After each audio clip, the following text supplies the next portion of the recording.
कि लाला रामदेव भारतीय जनता पार्टी के एजेंट हैं, क्योंकि लाला रामदेव वही बयान देने का काम करते हैं जिससे समाज में हिंदू मुस्लिम फैले। तो वो क्या कहते थे कि अगर भारतीय जनता पार्टी की सरकार आती है तो देश में 35 रुपए 40 रुपए पेट्रोल और डीजल के दाम हो जाएंगे। क्या हुए? नहीं हुए। ये वो लाला लोग हैं जो बाबा के नाम पे, धर्म के नाम पे अपनी दुकान चलाने का काम करते हैं। अगर देश के लोग रोजगार की बात करते हैं तो ये मंदिर और मस्जिद की बात करते हैं, पत्थर देने का काम करते हैं। ऐसा कि दिल्ली से वो पेटीकोट पहन के भागे थे, दोबारा उनके साथ इतिहास ना दोहराना पड़ जाए कि उन्हें फिर से पेटीकोट पहन के भागना पड़ जाए, क्योंकि समय बदल रहा है। लाला रामदेव की तरह अच्छे अच्छे लाला जो अर्श पे थे वो फर्श पे आ चुके हैं।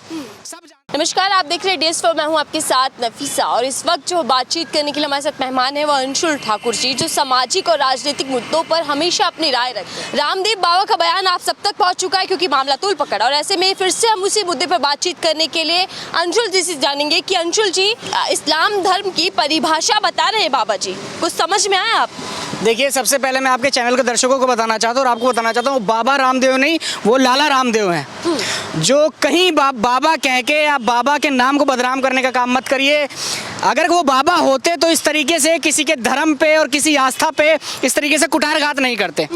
उनका काम योग है, वो योग करवाएं। उनका काम धर्म पर विवादित बयान देना नहीं है, और उनका ही नहीं, देश के किसी व्यक्ति का काम, चाहे कोई राजनीति में हो, चाहे कोई लाला रामदेव जैसा व्यक्ति हो, किसी का मतलब नहीं बनता कि देश में किसी भी धर्म पे या किसी भी जाति पे ऐसे कुठारघात हमले करने का काम करें। ये बहुत ही निंदनीय है, और मुझे लगता है उन्हें अपना सिर्फ योग जो क्रियाचार करते हैं वही करना चाहिए। नहीं तो जिस तरीके से सुनने में आया था कि दिल्ली से वो पेटीकोट पहन के भागे थे, दोबारा उनके साथ इतिहास ना दोहराना पड़ जाए कि उन्हें फिर से पेटीकोट पहन के भागना पड़ जाए, क्योंकि समय बदल रहा है। लाला रामदेव की तरह अच्छे अच्छे लाला जो अर्श पे थे वो फर्श पे आ चुके हैं, सब जानते हैं इस चीज को। तो कहीं ना कहीं ऐसे बयान देने का मतलब है कि जो देश की जो जमीनी मुद्दे हैं उससे अलग हटका के, जनता को भटका के दोबारा धर्म की राजनीति करना चाहते हैं ये लोग। लेकिन सवाल ये कि सनातन धर्म, ईसाई धर्म या फिर इस्लाम धर्म की परिभाषा देने वाले बाबा रामदेव होते कौन है, जो ये बता रहे हैं कि 5 वक्त की नमाज पढ़ना इस्लाम में सिखाया जाता है, उसके बाद जो मर्जी अपराध कीजिए, चाहे हिंदुओं की बेटियों को उठा कर ले जाइए। देखिए, जिस तरीके से पुराने बयानों को लेके और अभी तक के बयानों को देखा जाए तो इससे साफ पता चलता है कि लाला रामदेव भारतीय जनता पार्टी के एजेंट हैं, क्योंकि लाला रामदेव वही बयान देने का काम करते हैं जिससे समाज में हिंदू मुस्लिम फैले, और भारतीय जनता पार्टी के भी नेता वही बयान देने का काम करते हैं जिससे समाज में हिंदू मुस्लिम फैले। अगर आप पिछला 2014 से पहले का मुद्दा याद करेंगे तो वो क्या कहते थे कि अगर भारतीय जनता पार्टी की सरकार आती है तो देश में 35 रुपए 40 रुपए पेट्रोल और डीजल के दाम हो जाएंगे। क्या हुए? नहीं हुए। आज 100 रुपए पार हो गया, लेकिन लाला रामदेव बिल्कुल खुश हैं, शांत हैं। वो कहते थे देश में स्वराज आना चाहिए, लेकिन वो सबसे ज़्यादा विदेशी चीज़ों का प्रमोट वो करने का काम करते हैं। आप ये देखिए कि जिन महंगी महंगी गाड़ियों में बैठते हैं वो BMW, मर्सिडीज जैसी, क्या वो भारत की होती हैं? जो महंगे महंगे उनके पाँव में हमने जूते देखे हैं, क्या वो भारतीय कंपनियों के जूते हैं? तो सिर्फ ये लोग ढोंगी हैं। ये वो लाला लोग हैं जो बाबा के नाम पे, धर्म के नाम पे अपनी दुकान चलाने का काम करते हैं। मैं आपके चैनल के माध्यम से कहना चाहूँगा कि ऐसे ऐसे रामदेव जी को सिर्फ योग पे ध्यान देना चाहिए, जिससे समाज का भला हो, देश का भला हो। और अगर धर्म पे कोई बात कहनी हो तो ऐसी बात कहें जिससे समाज में भाईचारा, सौहार्द ना बिगड़े। चले, बाबा रामदेव पर आएंगे, लेकिन सवाल ये कि क्या इसके राजनीतिक मायने भी हैं, क्योंकि राजस्थान की सरजमी से ये बयान सामने आया। बिल्कुल, देखिए, राजनीतिक मायने हैं। देश में चुनाव आने वाले हैं। हिंदू मुस्लिम जब तक नहीं होगा, जब तक दूसरी जो सरकार है, जो सत्ता में है, इसकी राजनीति गर्म नहीं होती, क्योंकि इन्हें बीजेपी की, बिल्कुल, भारतीय जनता पार्टी हिंदू और मुस्लिम की राजनीति करने का काम करती है। ये पूरा देश जानता है। विकास में ये फेल है। अगर आप किसी भी इंडेक्स की बात करें, हंगर इंडेक्स की बात करें, प्रसन्नता रिपोर्ट की बात करें, मीडिया की बात करें, रोजगार की बात करें, रोटी की बात करें, हेल्थ इंफ्रास्ट्रक्चर की बात करें, तो भारतीय जनता पार्टी में भारत सबसे पीछे जा रहा है, एशिया में भी सबसे पीछे जा रहा है। तो इसलिए, और जो सबसे बड़ा मुद्दा चल रहा है, आपको देखिए, आपकी जनता को समझना पड़ेगा, जो देश में सबसे बड़ा मुद्दा चल रहा है, एक हुआ था 2G घोटाला, हो सकता है अब अडानी जी घोटाला हो। अगर सच्चाई सामने आती है, निष्पक्ष जांच हो, अगर ये दोषी पाए जाते हैं तो जांच में, तो 2G घोटाले से बड़ा अडानी जी घोटाला हो सकता है।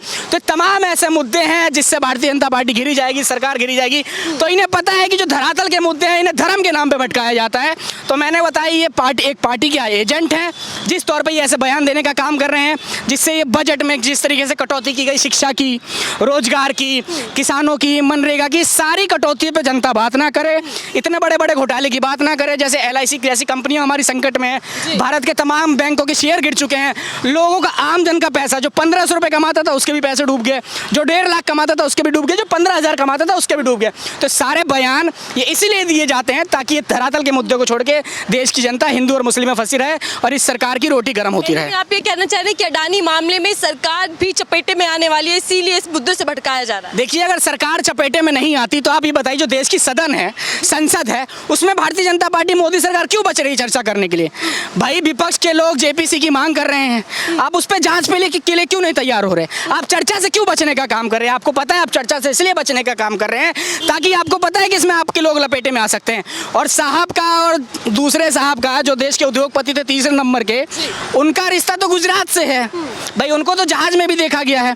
तो सबको पता है कि किसके किससे कितने गहरे संबंध हैं और कितने दिन तक संबंध चलते हैं। जी, आपने हिंदू मुस्लिम की बात की, मुझे कई बयान याद आ रहे हैं, चाहे हम दिल्ली के सांसद, BJP सांसद की बात कर रहे हैं या गाजियाबाद के संत की बात कर ले जो मंदिर के अंदर पुजारी है, मुस्लिमों को सबक सिखाना। और एक बयान जब सांसद जी का है, उन्होंने कहा कि बहिष्कार कर दो मुस्लिमों का। एक तरफ तो पार्टी नारा देती है सबका साथ सबका विकास का, लेकिन उसी पार्टी के नेता इस बात को एकदम नकार देते हैं, वो एक खिलाफत में बयान दे देते हैं। कैसे देख रहे हैं? देखिए, आपने नेता का उदाहरण दिया और इनके संत का उदाहरण दिया, लेकिन अब गोदी मीडिया का उदाहरण आप देने से बच रही हैं। शायद आप मीडिया से इसलिए बच रही हैं। अभी आपको लगातार हम भी देख रहे हैं कि बड़ी मीडिया पर यही सब कुछ। अभी आपको पता होगा कि सुदर्शन न्यूज है एक, उसने भी बयान दिया कि जो भारत के क्रिकेटर हैं वो टीका लगवाने का काम नहीं करते, लेकिन उसे 2 मुसलमान दिख गए जो क्रिकेटर हैं, लेकिन जो हिंदू क्रिकेटर जो 2 थे उन्होंने टीका नहीं लगाया, उस पर इन्होंने टिप्पणी करने का काम नहीं किया। तो ये लोग वो हैं जो किसी व्यक्ति को, देश का प्रतिनिधित्व की नजर से नहीं देखते, ये क्रिकेटर को भी हिंदू मुस्लिम में बांटने का काम करते हैं। ये संत हो ही नहीं सकते। अरे संत का मतलब है जो सबका भला चाहे। संत का मतलब चाहे वो हिंदू धर्म से हो, मुस्लिम धर्म से हो, सिख धर्म से हो, ईसाई धर्म से हो, धर्म तो एक ही है ना भाई, भगवान तो एक ही है, चाहे उसे राम कहो या रहीम कहो, रास्ते अलग अलग हैं। तो जिस रास्ते पे आप जा रहे हैं, कम से कम उस पर तलवारबाजी करने का काम मत करिए। आप क्या हथियार देने से क्या? अरे बाबा साहब ने हमें संविधान दिया है, हमारा देश लोकतंत्र है, सबसे बड़ा जो हथियार है आम जन के लिए वो देश का संविधान है, हमारा लोकतंत्र है। तो इसको बचाव में रखते हुए, इसकी बचाव करते हुए हम अपनी अपनी आवाज़ उठाने का काम करेंगे।